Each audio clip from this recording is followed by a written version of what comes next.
Olá, meu povo! Quem fala é Rodolfo Faria e vamos para mais um vídeo da nossa série Desvendando os Artigos de Fé da Igreja do Nazareno.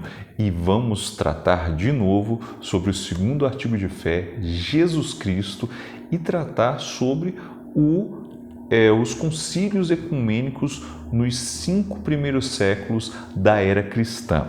E aí, primeiramente, eu gostaria de pedir desculpas que eu não encaminhei o vídeo na semana passada. Então, eu vou manter esse compromisso de toda semana, toda segunda-feira, postar um vídeo a respeito do Desvendando o Artigo de Fé, tá joia? E eu vou te pedir 5 coisas. Primeiro, se você ainda não está inscrito, inscreva-se no canal. Segundo, se você entende que é relevante esse conteúdo para outras pessoas que você conhece, compartilhe. Terceiro, dê um like aí, meu irmão. Quarto, ative as notificações.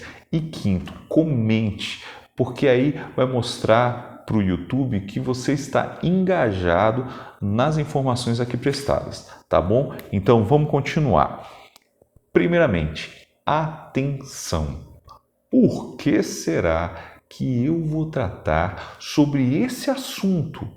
Sobre os concílios ecumênicos, em especial nos 5 primeiros séculos. Como você deve saber, os 5 primeiros séculos começa no ano 1º depois de Cristo e termina no ano 500 depois de Cristo. 5 primeiros séculos. Por quê? Primeiramente, porque está na nossa declaração histórica. Uma pequena parte da declaração histórica diz o seguinte: a nossa denominação abraça os credos dos 5 primeiros séculos cristãos como expressão da sua própria fé. Em outras partes, inclusive, que trata de teologia, diz que nós entendemos e concordamos com os concílios ecumênicos dos 5 primeiros séculos. A segunda razão é que esses concílios ecumênicos procuraram tratar com profundidade a natureza de Jesus Cristo e a pessoa de Jesus Cristo. Então, nós vamos falar sobre eles e pensar e refletir se realmente a Igreja do Nazareno concorda com tudo que foi tratado nos primeiros concílios ecumênicos. Então, vamos lá. E aí vem a pergunta, né? Será que a Igreja do Nazareno concorda com tudo que foi tratado lá? O que você acha? A resposta é não. Mas por que não? Não está dizendo que são os credos dos 5 primeiros séculos, então os concílios referentes, a gente concorda, né? Mas não é bem assim. Em primeiro lugar, existiam basicamente 2 assuntos, 2 objetivos principais nos concílios ecumênicos. O primeiro objetivo era para tratar sobre a igreja visível, sobre a estrutura da igreja visível. E vocês há de convir, né, que nós não concordamos com o que foi discutido sobre a estrutura da igreja, principalmente sobre a Igreja Católica Romana. Então, isso daí não tem a ver com os nossos artigos, os nossos princípios. Agora, o segundo objetivo, isso tem muito a ver com o que nós acreditamos. É sobre o ensino quanto à Trindade e quanto à encarnação do Verbo em Cristo Jesus, nosso Senhor. Então, essa parte, esse segundo objetivo dos concílios tem muito a ver com o que nós entendemos e consolidamos dentro do nosso credo acerca de Jesus Cristo. E como os 4 primeiros concílios ecumênicos, eles trataram bastante sobre o assunto, não somente sobre a pessoa de Jesus, como também a natureza de Jesus, a gente vai tratar um pouquinho sobre esse assunto, tá bom? Então vamos lá. E antes do primeiro concílio, de 325 depois de Cristo, que foi o primeiro concílio, né? Ocorreram concílios? Sim, ocorreram 5 concílios. Só que esses 5 concílios eles foram tratados de maneira regional. Inclusive o primeiro é um dos mais conhecidos, o Concílio de Jerusalém, em que a gente praticamente pode dizer que houve uma ruptura do cristianismo com o judaísmo propriamente dito.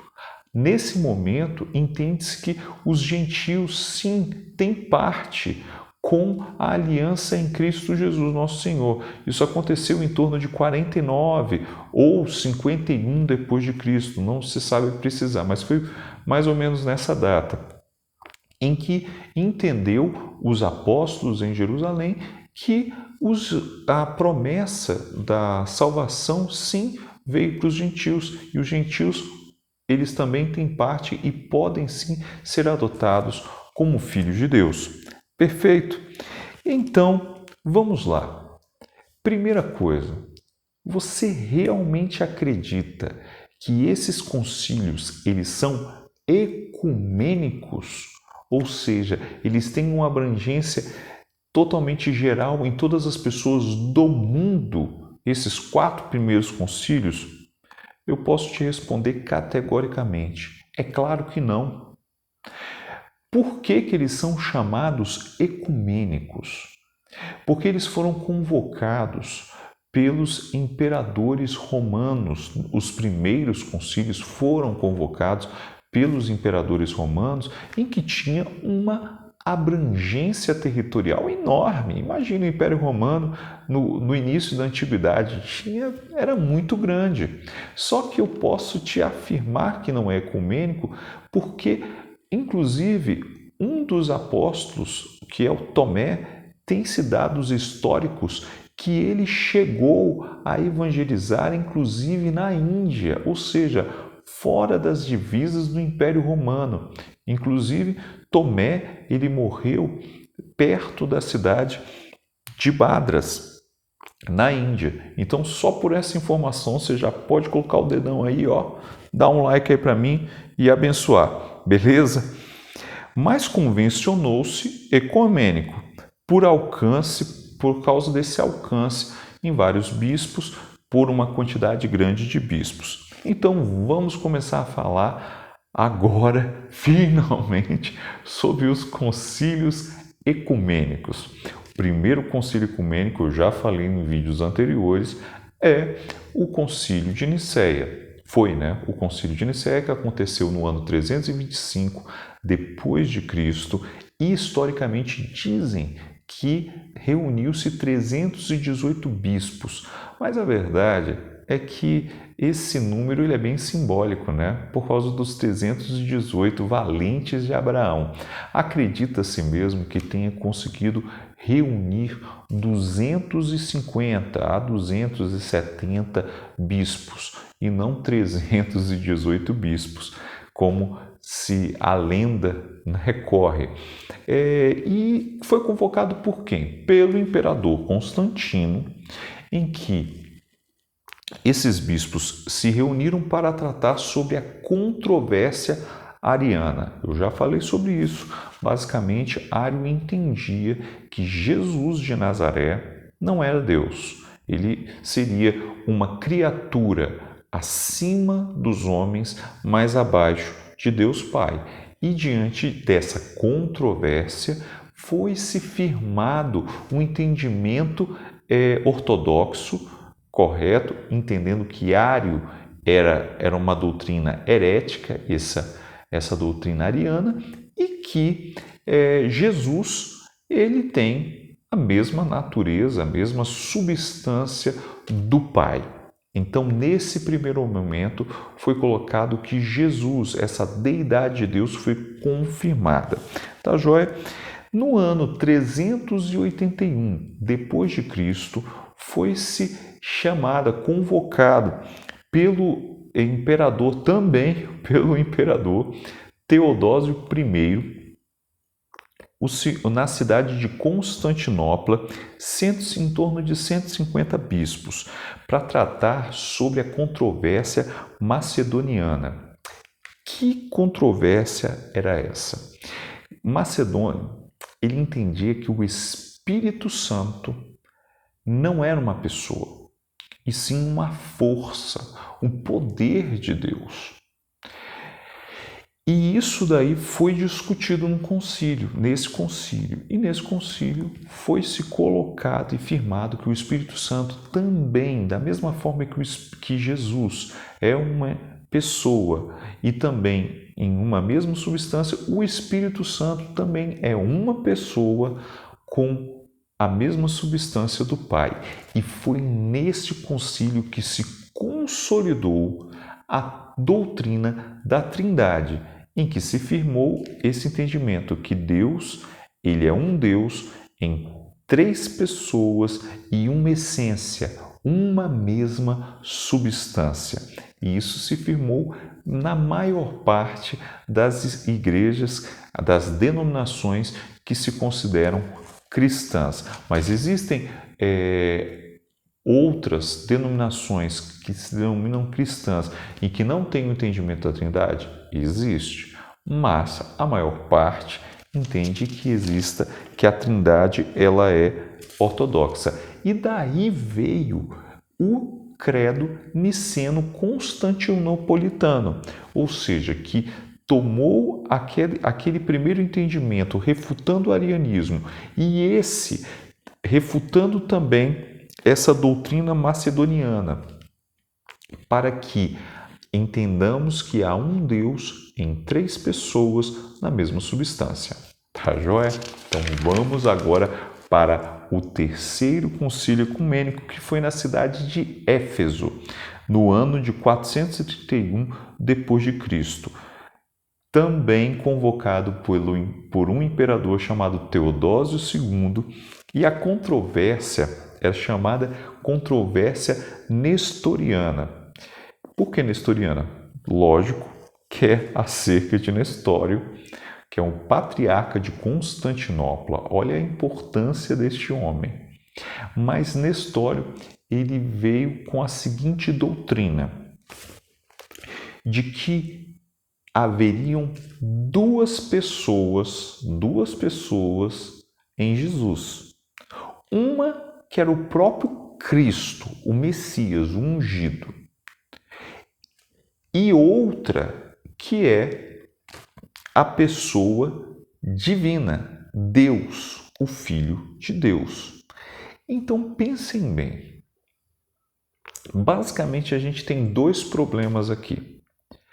O primeiro, ele enxergar que haviam duas pessoas em Jesus.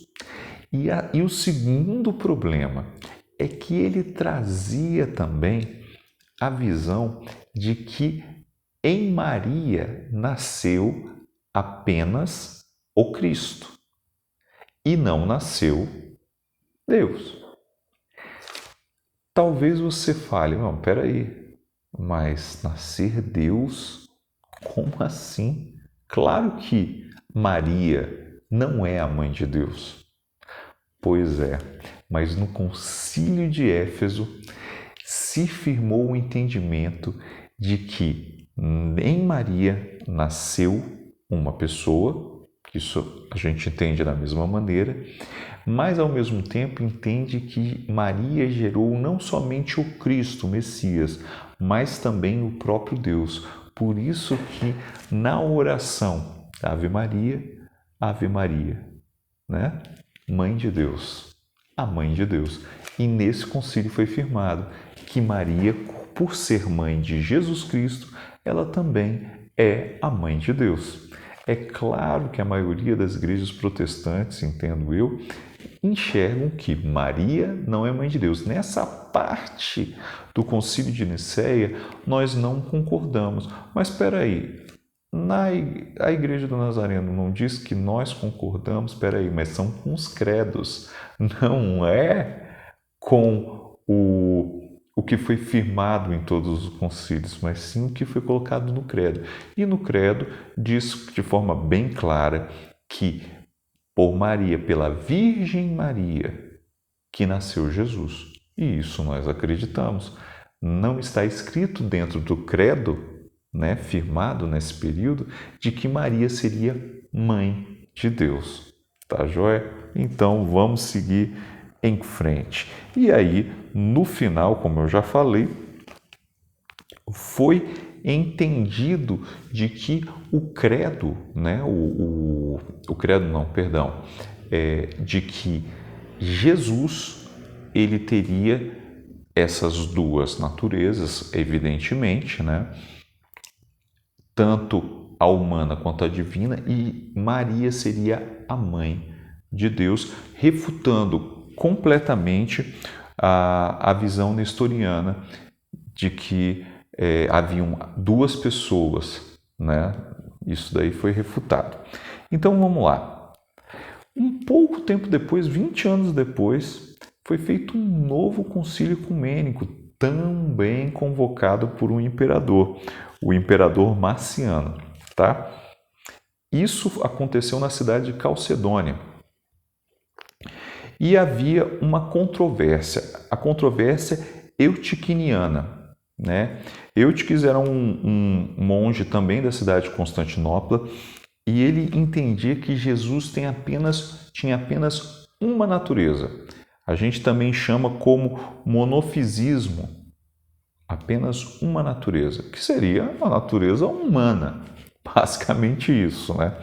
E foi firmado nesse concílio que Jesus tinha as duas naturezas, confirmando bastante o que tinha sido falado em Éfeso, mas teve que retificar nisso de uma forma contundente, identificando que Jesus, ele é 100% homem e 100% Deus em uma pessoa. Tá bom? Então vamos continuar aqui. E aí vem as minhas considerações finais para você realmente já acabar e fechar com essa questão de quem é Jesus Cristo e qual é a revelação que você tem que ter. Pense comigo. Em João, capítulo 1, versículo 29, João Batista afirma: Eis o Cordeiro de Deus, que tira o pecado do mundo. Isso foi revelado por quem? Pelo próprio Deus, pelo Espírito Santo na vida de João Batista. João Batista, ele nem sabia ao certo o que aconteceria com o Messias, mas quando ele viu, o próprio Deus revelou a ele que aquele homem, Jesus de Nazaré, ele tiraria o pecado do mundo. Um pouco tempo depois, Jesus, conversando com os seus discípulos, em João 6, você vê Jesus afirmando que ele é o pão vivo que desceu do céu e que a carne dele é a verdadeira comida e o sangue dele a verdadeira bebida. Hoje a gente fala com forma muito tranquila, isso é tranquilo, poxa. Mas pense bem, a maioria dos discípulos de Jesus deixaram de andar com ele depois que ele disse isso. E Jesus olha para os 12 e fala: e vocês? Não vão embora, não? E o apóstolo Pedro afirma: para quem iremos? Afirma, não pergunta: para quem iremos? Se só tu tens as palavras de vida eterna. Da mesma forma que o Espírito Santo revelou a João que Jesus é o Cordeiro de Deus que tira o pecado do mundo, também o mesmo Espírito Santo mostrou ao apóstolo Pedro que Jesus é a palavra que nos dá vida e é nele que nós temos vida, que nós paremos de entrar em divergências e controvérsias que não leva a nada e que em Jesus nós temos o caminho, a verdade e a vida. Que Deus te abençoe.